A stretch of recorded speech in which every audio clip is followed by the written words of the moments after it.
Hello everyone, welcome to my YouTube channel.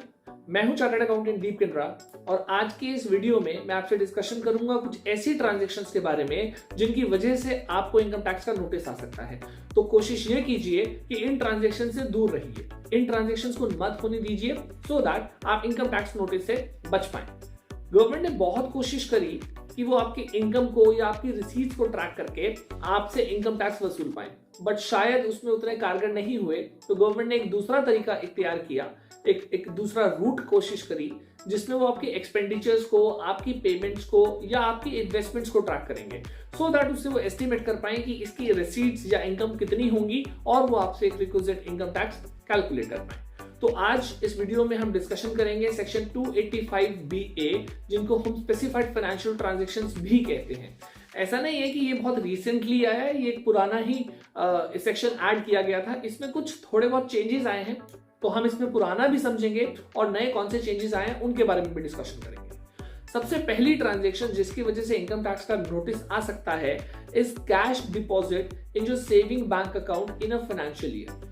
इसकी limit है 10 लाख। आपने अपने अकाउंट में कैश डिपॉजिट किया है 10 लाख या 10 लाख से ज्यादा। ये एक सिंगल ट्रांजैक्शन में भी हो सकता है, मल्टीपल ट्रांजैक्शन में भी हो सकता है।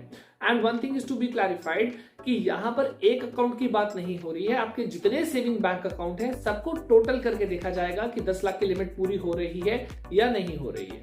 फॉर एग्जाम्पल, आपके एक अकाउंट में 7 लाख रुपए डिपॉजिट हुए, दूसरे में 4 हुए और तीसरे में 2 हुए, तो सबको जोड़ लिया जाएगा और 13 lakh, because it is more than 10 lakh, तो यहां आपके ऊपर नोटिस सर्व किया जा सकता है।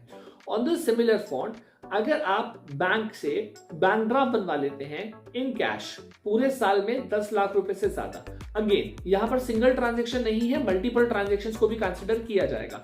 आपने कभी 1 लाख का बनवा लिया, कभी 1.5 लाख का बनवा लिया, लेकिन अगर ये पूरे साल में 10 लाख को एक्सीड कर गया तो आपके ऊपर इनकम टैक्स का नोटिस सर्व किया जा सकता है। सिमिलरली पॉइंट नंबर 3, ना तो आप अपने करंट अकाउंट से 50 लाख से ज्यादा विड्रॉल करेंगे कैश में, ना ही 50 लाख से ज्यादा डिपॉजिट करेंगे कैश में।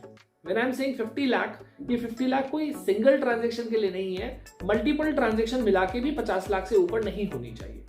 प्लस इसमें एक और भी पॉइंट है कि आप अगर बियरर चेक इशू कर रहे हैं अपने करंट अकाउंट से, तो वो उनकी टोटालिटी भी 50 लाख को एक्सीड नहीं होनी चाहिए, क्योंकि अगर इन तीनों में से कुछ भी हुआ, या तो आपके बियरर चेक्स 50 लाख से ज्यादा के हो गए, या फिर आपका कैश डिपॉजिट 50 लाख से ज्यादा हो गया, या फिर आपका कैश विड्रॉल 50 लाख से ज्यादा हो गया, इन ऑल दीज केसेस आपको इनकम टैक्स का नोटिस सर्व किया जाएगा। यदि आपने पूरे साल में 10 लाख रुपए से ज्यादा की फिक्स डिपॉजिट बनवा ली है, जिसको हम टर्म डिपॉजिट बोलते हैं, वो बनवा ली है, तब भी आपके ऊपर नोटिस सर्व किया जाएगा। हाँ, इस टर्म डिपॉजिट में अगर कोई पिछले साल की एफडी बनी है और इस साल में रिन्यू हुई है तो वो काउंट नहीं की जाएगी। जितनी भी नई एफडी बनवाई है उनका टोटल चेक किया जाएगा 10 लाख की लिमिट के लिए। तो कोई भी पुरानी रिन्यूअल वाली एफडी को इंक्लूड नहीं करना, बट इस साल में यदि आपने 10 लाख से ज्यादा या किसी भी साल में यदि आपने 10 लाख से ज्यादा की एफडी बनवा ली है तो उसका नोटिस आपके ऊपर जरूर सर्व किया जाएगा। नेक्स्ट पॉइंट, अगर आपने अपने क्रेडिट कार्ड के बिल पे किए हैं, जिसमें अगर आपने कैश के थ्रू बिल पे किया है तो 1 लाख इन फाइनेंशियल ईयर की लिमिट है, बट अगर आप नॉर्मली अपने बैंकिंग चैनल्स के थ्रू पे करते हैं तो 10 लाख से ज्यादा अपने क्रेडिट कार्ड का अगर आपने बिल पे किया है तो गवर्नमेंट जरूर पूछेगी कि आपके पास इतनी इनकम है कि आप 10 लाख रुपए के एक्सपेंसेस पे कर पा रहे हैं क्रेडिट कार्ड के या नहीं, तो उस बात के लिए आपके ऊपर नोटिस जरूर सर्व किया जाएगा।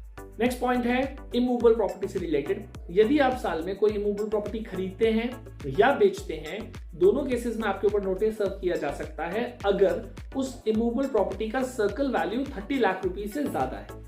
ऐसा है कि इंडिया में ऐसी बहुत ट्रांजैक्शंस होती हैं जिसमें सर्कल वैल्यू और ट्रांजैक्शन वैल्यू डिफरेंट होती है। यहाँ इंपॉर्टेंट बात यह है कि नोटिस सिर्फ तब सर्व हो सकता है या तब सर्व होगा इस सेक्शन के तहत अगर आपकी सर्कल वैल्यू 30 लाख को एक्सीड करती है। अगर सर्कल वैल्यू 30 लाख से बिलो है तो इस सेक्शन में नोटिस सर्व नहीं हो सकता।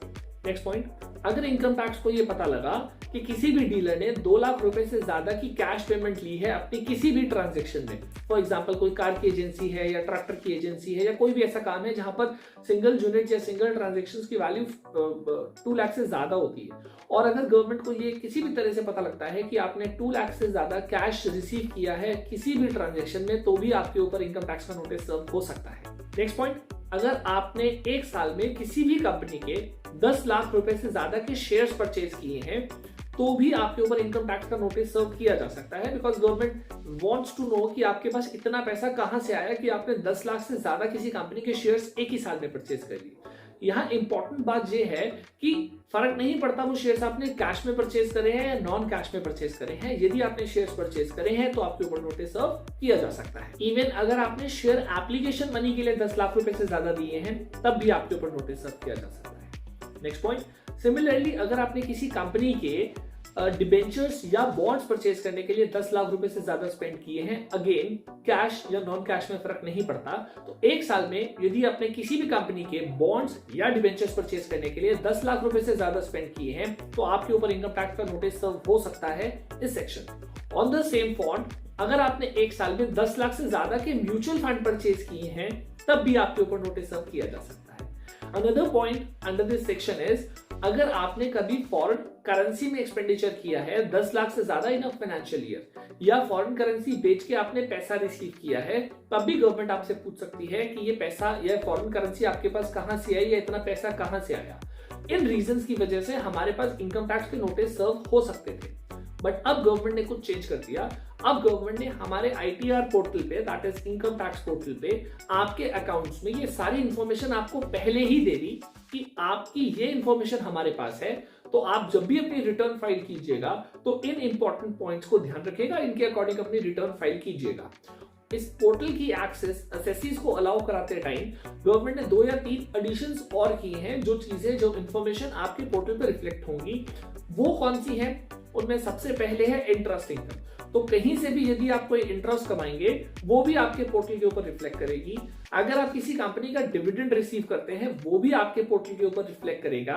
और अगर आपने कोई भी म्यूचुअल फंड या शेयर्स बेचे हैं जिसकी वजह से आपको कैपिटल गेन हुआ है वो भी आपके पोर्टल के ऊपर रिफ्लेक्ट करेगा। तो गवर्नमेंट अब इन पॉइंट्स के ऊपर इनकम टैक्स के नोटिस नहीं सर्व करना चाहती, रादर दे वांट कि आप अपनी इंफॉर्मेशन को खुद ही असेस करें और उसके अकॉर्डिंग ही रिटर्न फाइल करें।